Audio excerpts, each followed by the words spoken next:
नमस्कार, जनता न्यूजमध्ये स्वागत आहे। तुम्ही पाहताय जनता न्यूज, आवाज जनतेचा। सार्वजनिक वितरण व्यवस्था सुरळीत पार पाडण्यासाठी संपूर्ण देशात ई-केवायसी प्रमाणीकरण सध्या चालू आहे व त्यासाठी स्वगृही न जाता कोणत्याही ठिकाणावरून ई-केवायसी प्रमाणीकरण प्रक्रिया करण्याची सुविधा ई-पॉस मशीनवर कार्यान्वित करण्यात आली आहे। त्यामुळे राष्ट्रीय अन्न सुरक्षा योजनेचे लाभार्थी यांनी त्यांच्या वास्तव्याच्या ठिकाणाजवळील कोणत्याही रास्तभाव दुकानात थेट भेट देऊन आधार क्रमांकाबरोबर ई-केवायसी प्रमाणीकरण करू शकतात, असा शासनाचा आदेश आहे। परंतु रास्तभाव धान्य दुकानदार यांना जागरूकता नसल्याने ते ग्राहकांना संभ्रमात टाकत आहेत व ग्राहकसुद्धा सध्या संभ्रमात आहेत।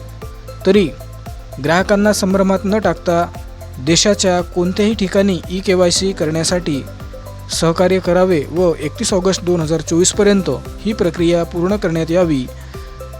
ज्या लाभार्थ्यांची ई-केवायसी प्रक्रिया पूर्ण झालेली नाही अशा लाभार्थ्यांचे अन्नधान्यसुद्धा थांबणार नाही याची पण दक्षता घेण्यात यावी, असे आदेश शासनाने 22 जुलै 2024च्या शासन निर्णयामध्ये सर्व पुरवठा अधिकारी व संबंधित अधिकारी कर्मचारी यांना दिले आहेत।